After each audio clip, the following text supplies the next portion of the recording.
नियमों का प्रयोग करते हुए हल कीजिए। पहले हमारे पास से 3 की घात 15, फिर भाग है तो भाग तो बटे में ले लूं अगली संख्या 3 की घात 9। तो देखिए जब क्या आधार समान हो, बेस समान हो, देखिए बेस नीचे 3 है, इसका भी बेस 3 है, आधार 3 है, और ऊपर वाली घात क्या है 15 है और इसी घात 9 है। तो जब आधार समान होता है और संख्या भाग में होती है तो उनकी जो पावर होती है वो क्या हो जाती है, माइनस हो जाती है। ठीक है, तो ले लो आधार कितना है 3, ये लिख दिया है। अब ऊपर वाली घात कितनी है 15, इस 15 में से जो नीचे वाला पावर है ना 9, ये घट जाएगा तो ये 9 घटा दूं। ठीक है, तो ये क्या हो गया 3 की घात 15 में से 9 गया तो कितना बचा 6, तो ये हो गया 3 की घात 6 आ गया है। अगला देखिए हमारे पास है t की घात 7 और फिर है भाग, तो भाग तो बटे में ले लेंगे t की घात 4।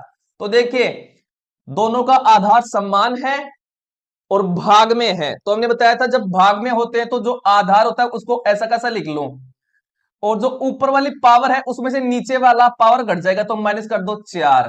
तो ये क्या हो गया t, और 7 में से 4 का कितना बचा 3, तो ये हो गया t की घात 3 हो गया है। अगला देखिए ये हमारे पास जब कोष्टक आता है तो सबसे पहले कोष्टक को हल करते हैं। तो देखिए जब दोनों का क्या है आधार समान है, जब आधार समान हो और संख्या गुणा में हो तो जो पावर होती है आपकी घात होती है वो जुड़ जाती है। तो आधार इनका 6 है तो 6 लिख लो ऐसा कैसा। अब देखिए इसकी घात 4 है, इसकी घात 2 है, तो 4 और 2 कितना हो जाएगा 6, ये लिख दिया 6। अब बाहर किसका चिन्ह है भाग का, तो भाग में आएगी तो अगली संख्या बट्टे में आएगी, तो 6 की घात 5।